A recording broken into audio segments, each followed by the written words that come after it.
Hello दोस्तों, स्वागत है आपका हमारे यूट्यूब चैनल में। और आज के इस वीडियो में मैं आपको बताऊंगा कि कैसे आप GSTR 2B या 2A को अपने बुक्स के साथ रिकनसाइल कर सकते हैं। तो चलिए शुरू करते हैं इस वीडियो को।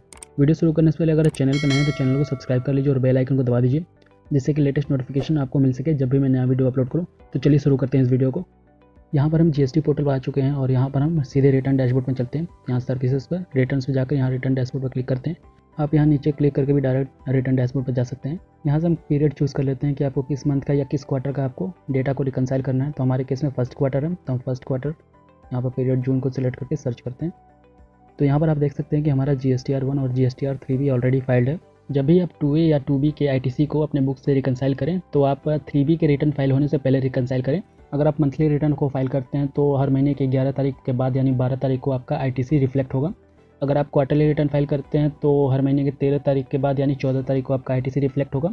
तो जब भी आप अपना 3B को फाइल करें तो उससे पहले आप ITC को जरूर रिकनसाइल कर लें अपने बुक से, क्योंकि अगर आपके बुक्स में कुछ और ITC शो कर रहा है और आपके पोर्टल पर कुछ और ITC है और आपने 3B में कोई और ITC क्लेम कर लिया तो फिर आगे चल के आपके लिए दिक्कत होगी। अगर आपने एक्सेस ITC को क्लेम कर लिया है तो फिर ITC को आपको रिवर्स करना होगा, या आपने एक्सेस जितना भी रिवर्स किया है उस पर 18% इंटरेस्ट भी देना होगा। अगर आपने ITC को कम क्लेम कर लिया है तो कोई दिक्कत नहीं है, लेकिन अगर आपने ITC को ज़्यादा क्लेम कर लिया है तो फिर आपको वो ITC को रिवर्स करना होगा। अगर आपके बुक्स में ज़्यादा ITC शो कर रहा है लेकिन आपके पोर्टल पर 2B में वो ITC रिफ्लेक्ट नहीं हो रहा है या वो ITC कम शो हो रहा है तो फिर आपको वो रिवर्स करना पड़ेगा, फिर उस पर इंटरेस्ट भी पे करना पड़ेगा। तो जब भी आप 3B के रिटर्न को फाइल करें तो उससे पहले अपने 2B के ITC को और अपने बुक्स के ITC को जरूर मैच करा लें, क्योंकि 2B में जो भी ITC आपका रिफ्लेक्ट हो रहा है सिर्फ आप उतना ही ITC को क्लेम कर सकते हैं, उससे ज़्यादा ITC आप क्लेम नहीं कर सकते। हाँ, उससे कम ITC जरूर आप क्लेम कर सकते हैं लेकिन ज़्यादा नहीं क्लेम कर सकते। तो यहाँ पर हम 2B वाले टेबल पर आ जाते हैं और यहाँ पर डाउनलोड पर हम क्लिक कर देते हैं। तो यहाँ से हम सिलेक्ट कर लेते हैं अपने पीरियड को, क्योंकि मेरे केस में क्वार्टरली है तो मैं क्वार्टरली को चूज़ कर लेता हूँ, Q1 को। और यहाँ पर generate Excel file to download पर क्लिक करेंगे तो हमारा एक्सेल फाइल जो भी है वो 3 मंथ का हमारा ITC जनरेट करके डाउनलोड हो जाएगा। तो यहाँ पर हमारा एक्सेल फाइल डाउनलोड हो चुका है। यहाँ पर आप देख सकते हैं यहाँ पर कई सारे वर्कशीट आपको मिलेंगे ITC अवेलेबल का। तो यहाँ पर हमारे काम लायक सिर्फ B2B है वर्कशीट, तो इस पर हम चले जाते हैं। यहाँ पर आप देख सकते हैं कि इस तरह का आपको डिटेल शो होगा आपके सप्लायर का इनवाइस वाइज। यहाँ मेरे केस में ITC का डेटा काफ़ी छोटा है, क्योंकि मेरे केस में सिर्फ 3 मंथ में 44 ही सप्लायर के डेटा यहाँ पर शो हो रहे हैं ITC में। लेकिन हो सकता है कि आपके केस में 100 हो, 200 हो, 250, 500, 1000 या उससे भी ज़्यादा हो सकते हैं। तो उसके लिए एक मैं आपको ट्रिक बताऊंगा कि एक्सेल में कैसे उसको आप ईजिली तरीके से उसको रिकनसाइल कर सकते हैं। अगर आपके केस में पूरा डिटेल मैच हो रहा है तो कोई दिक्कत नहीं है, लेकिन अगर मिसमैच हो रहा है तो मिसमैच हो रहा है तो कैसे आप सबसे ईजी तरीके से या सबसे जल्दी उसको रिकनसाइल कर सकते हैं। तो हम यहाँ पर टेबल के कुछ डेटा को सही कर लेते हैं, क्योंकि हम इस डेटा में फ़िल्टर का भी यूज़ करेंगे। तो यहाँ पर डबल हेडर है तो हम एक हेडर को डिलीट कर देंगे, क्योंकि हमें फ़िल्टर भी यहाँ यूज़ करना है तो फ़िल्टर यूज़ करना काफ़ी इजी हो जाएगा। तो यहाँ पर जो भी हेडर का जो नेम डिलीट हो गया है तो यहाँ पर हम हेडर का नाम मैनुअली डाल देंगे। तो यहाँ पर हमें सभी कॉलम की ज़रूरत नहीं पड़ेगी, जो हमारे काम लायक नहीं होगा कॉलम हम उसको डिलीट कर देंगे। तो यहाँ पर हमने अपने टेबल के सारे डेटा को सही कर लिया है और बाकी जो लास्ट का हमारा कॉलम था उसको हमने डिलीट कर दिया है। तो यहाँ पर हम फ़िल्टर भी आप देख सकते हैं, हमने फ़िल्टर भी लगा लिया है ऊपर हेडर में, जैसे कि हम आसानी से फ़िल्टर कर सकें जो भी हमें डेटा चाहिए होगा और उसको हम ईजी तरीके से अपने बुक्स के साथ रिकनसाइल कर सकें। तो यहाँ पर हम चारों कॉलम का जो हमें डेटा को रिकनसाइल करना है तो चारों कॉलम को हम टोटल कर लेते हैं यहाँ पर, टैक्सेबल वैल्यू, IGST, CGST और SGST को। इसके बाद हम सीधे चलते हैं टैली पर। टैली पर यहाँ पर हम GST का रिपोर्ट ओपन कर लेते हैं। तो हम यहाँ पर आ जाते हैं GSTR 2 पर। इसके बाद हम यहाँ से अपना पीरियड चूज़ कर लेते हैं, क्योंकि हमारे केस में क्वार्टरली रिटर्न है तो हम पीरियड चूज़ कर लेंगे अप्रैल टू जून। अगर आप मंथली रिटर्न फाइल करते हैं तो आप मंथली चूज़ कर सकते हैं अपना पीरियड। तो यहाँ पर आप देख सकते हैं कि हमारा फर्स्ट क्वार्टर का हमारा डिटेल शो कर रहा है, 44 इन्वाइसेज है नंबर ऑफ इन्वाइसेज। अगर यहाँ पर हम क्लिक करते हैं तो यहाँ पर आपको सप्लायर वाइज आपको इन्वाइसेज डिटेल मिल जाएंगे। इसके अलावा अगर आपको इन्वाइस वाइज डिटेल देखना है तो इन्वाइस वाइज डिटेल आप ऊपर देख सकते हैं कि यहाँ पर F5 अगर क्लिक करते हैं तो यहाँ पर आपको इन्वाइस वाइज डिटेल आपको शो होने लगेगा। यहाँ पर आपका टैक्सेबल वैल्यू, IGST और CGST सारे कुछ शो होने लगेंगे और आप इसको अपने एक्सेल शीट जो आपने डाउनलोड किया है पोर्टल से उससे आप रिकनसाइल कर सकते हैं।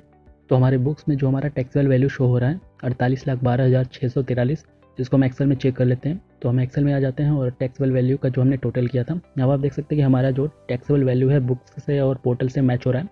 इसके बाद आप ITC को भी मैच कर सकते हैं, जो कि हमारा है IGST का। IGST का हमारा जो टैक्स वैल्यू शो हो रहा है 2,13,947.07 हो रहा है। तो यहाँ पर भी आप देख सकते हैं ये भी वैल्यू हमारी मैच हो रही है। इसके बाद आपका CGST 14,471.99 आपका यहाँ पर शो हो रहा है हमारे बुक्स में, इसको हम पोर्टल से मैच कराते हैं। तो यहाँ पर आप देख सकते हैं कि हमारा पोर्टल से भी हमारा CGST और SGST मैच हो रहा है। यहाँ हमारे केस में डेटा काफ़ी छोटा है, अगर हमारे केस में अगर रिकन्सिलेशन नहीं भी होता, अगर मिसमैच होता तो यहाँ पर हम ईजी तरीके से इसको मैच करा सकते हैं। एक एक एंट्री देखकर या मैनुअली आप एक एक एंट्री चेक करके इसको मैच कर सकते हैं।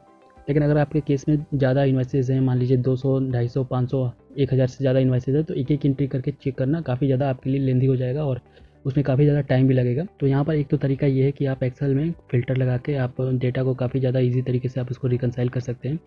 तो यहाँ पर आप फ़िल्टर, यहाँ पर लास्ट में जाकर यहाँ पर मंथ आपका दिया होगा, यहाँ पर मंथ वाइज आप फ़िल्टर लगा सकते हैं। तो यहाँ पर मंथ वाइज आपके वैल्यू शो होने लगेगी। अगर आपके केस में सिर्फ आप मंथली रिटर्न फाइल कर रहे हैं या आपको मंथ वाइज फ़िल्टर नहीं लगाना है, तो यहाँ पर आप पार्टी वाइज फ़िल्टर या जीएसटीएन नंबर वाइज फ़िल्टर भी आप लगा सकते हैं। वो फ़िल्टर लगा के भी आप डेटा को रिकनसाइल कर सकते हैं। तो एग्जांपल के लिए अगर हमें मंथली डेटा को रिकनसाइल करना है, तो यहाँ पर हम बुक्स में अपने मंथली डेटा को सेलेक्ट कर लेते हैं, पीरियड को। इसके बाद हम एक्सेल शीट में भी मंथली फ़िल्टर लगा लेंगे। फिर यहाँ पर हम आ जाएंगे, क्लिक करेंगे, यहाँ पर आपको पार्टी वाइज डिटेल मिल जाएगा। इसके बाद अगर पार्टी वाइज डिटेल आपको नहीं चाहिए तो आप इनवाइस वाइज डिटेल में जा सकते हैं। यहाँ पर इनवाइस वाइज डिटेल में आपको एक एक इनवाइस मिल जाएंगी और एक एक इनवाइस आप मैच करा सकते हैं। अगर आपके केस में इनवाइसेस ज़्यादा हैं तो आप पहले पार्टी वाइज मिला लीजिए कि किस पार्टी में आपका कौन सा डिफरेंस आ रहा है। तो सबसे पहले पार्टी वाइज मिलाने के लिए आपको पार्टी वाइज फ़िल्टर लगाना होगा अपने एक्सेल शीट में। तो एक तो उस तरीके से आप अपने बुक्स को अपने एक्सेल शीट से रिकनसाइल कर सकते हैं आप। इसके बाद नेक्स्ट है हमारा, जो हमने एक्सेल शीट डाउनलोड किया पोर्टल से, वहाँ पर हम पिवट टेबल का यूज़ करके भी अपने बुक्स से रिकनसाइल कर सकते हैं। तो पिवट टेबल का यूज़ करने के लिए हमें पूरा डेटा रेंज सिलेक्ट करना होगा। तो हम डेटा रेंज को सिलेक्ट कर लेते हैं। इसके बाद हम ऊपर इंसर्ट टैब में जाते हैं और वहाँ पर पिवट टेबल का ऑप्शन है, वहाँ पर हम क्लिक करते हैं। तो जैसे आप पिवट टेबल का क्लिक करेंगे तो ये आपका एक इंटरफेस ओपन हो जाएगा। यहाँ से आपका रेंज सिलेक्ट है जो आपका यहाँ पर शो करेगा और एक न्यू वर्कशीट में आपको आपका पिवट टेबल जनरेट करके दे देगा। इसके बाद हमें पिवट टेबल फील्ड्स को चूज़ करना होगा कि हम डेटा कैसे शो कराना चाहते हैं। तो हम रो में डालेंगे सप्लायर का नाम, क्योंकि हमें सप्लायर वाइज डेटा को शो कराना है। और वैल्यू में डालेंगे अपना टैक्सेबल वैल्यू, IGST वैल्यू और CGST की वैल्यू और SGST की वैल्यू डालेंगे यहाँ पर हम वैल्यू में। तो यहाँ पर हमारा pivot table supplier wise ready हो गया है। अगर आपको कोई फ़िल्टर यूज़ करना है इस पिवट टेबल के अंदर भी, जैसे कि आप देख सकते हैं कि इनवाइस डेट वाइज आपको अगर फ़िल्टर लगाना है, तो यहाँ पर हम इनवाइस डेट को फ़िल्टर के अंदर डालेंगे। तो इसके बाद ऊपर आपका इनवाइस डेट का एक फ़िल्टर का टैब बन जाएगा। यहाँ से आप फ़िल्टर भी लगा सकते हैं और नीचे सिलेक्ट मल्टीपल आइटम पर आप क्लिक करके मल्टीपल डेट को भी सिलेक्ट करके वहाँ पर फ़िल्टर यूज़ कर सकते हैं। तो यहाँ पर आप पिवट टेबल में फ़िल्टर का भी यूज़ कर सकते हैं। इसके अलावा अगर आप चाहते हैं कि जो सप्लायर के नाम के आगे उसका GSTN नंबर भी शो हो, तो यहाँ पर आप GSTN नंबर को ड्रैग करके आप रो वाले कॉलम में डाल सकते हैं। तो यहाँ पर आपका सप्लायर के नाम के नीचे आपका GST नंबर भी शो होने लगेगा। तो यहाँ पर हमने इनवाइस डेट का फ़िल्टर लगाया था, इसको हम हटा देते हैं। तो अगर आपको GSTN का आपको फ़िल्टर लगाना है तो आपको उसको ड्रैग करके ऊपर फ़िल्टर वाले ऑप्शन में कर देना है। तो यहाँ पर आप देख सकते हैं कि यहाँ पर GSTN नंबर उनके नीचे से हट के आपको ऊपर फ़िल्टर वाले ऑप्शन में चला जाएगा। अब यहाँ पर फ़िल्टर GSTN वाइज भी आप फ़िल्टर लगा सकते हैं कि जैसे कि आप 07 डाल देंगे तो आपका दिल्ली में आपने कितने सप्लायर से माल खरीदा है तो वो आपको फ़िल्टर करके दे देगा। इसी तरह अगर आपने यूपी से कितना आपने माल को परचेज़ किया है, कितने सप्लायर से परचेज़ किया है या कितने वैल्यू का आपने आइटम परचेज़ किया, तो आप 09 डाल के यहाँ पर भी फ़िल्टर लगा सकते हैं। तो इस तरह आप देख सकते हैं कि आप मल्टीपल फ़िल्टर लगा के अपने हिसाब से फ़िल्टर लगा के आप एक्सेल शीट को डेटा आप शो करा सकते हैं और अपने बुक से रिकनसाइल कर सकते हैं। तो फिलहाल मैं फ़िल्टर सारे हटा देता हूँ।